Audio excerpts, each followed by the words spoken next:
Yarım məni tək qoydu məhəbbət küçəsində. Mən gözləyirəm yarımı həsrət küçəsində. Mən gözləyirəm yarımı həsrət küçəsində. Yarım məni tək qoydu məhəbbət küçəsində. Mən gözləyirəm yarımı həsrət küçəsində. Mən gözləyirəm. Çəkmişdi bəlalar başım ilk dəfə sevəndə.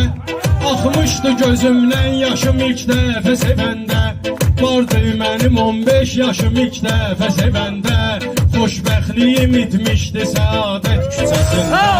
Xoşbəxtliyim itmişdi səadət küçəsində. Yarım məni gözlətdi məhəbbət küçəsində. Yarım məni gözlətdi məhəbbət küçəsində.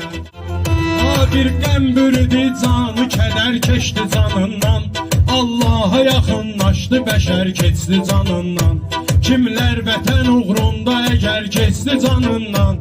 Qonşu ola Peyğəmbərə cənnət küçəsində. Qonşu ola Peyğəmbərə cənnət küçəsində. Haqqın ətəyindən tutar əl vasitələrlə. Haqqın ətəyindən tutar əl vasitələrlə. Olduqca əbəssiz və gözəl vasitələrlə. Allah buyurub ki, mənə gəl vasitələrlə. Allaha gedən yol var İmamət küçəsində. Allaha gedən yol var İmamət küçəsində. Yarım məni gözlətdi məhəbbət küçəsində. Yarım məni gözlətdi məhəbbət küçəsində. Sevdaya düşənlər, ürəyindən vurulanlar, göz yaşı dökənlər, bəbəyindən vurulanlar.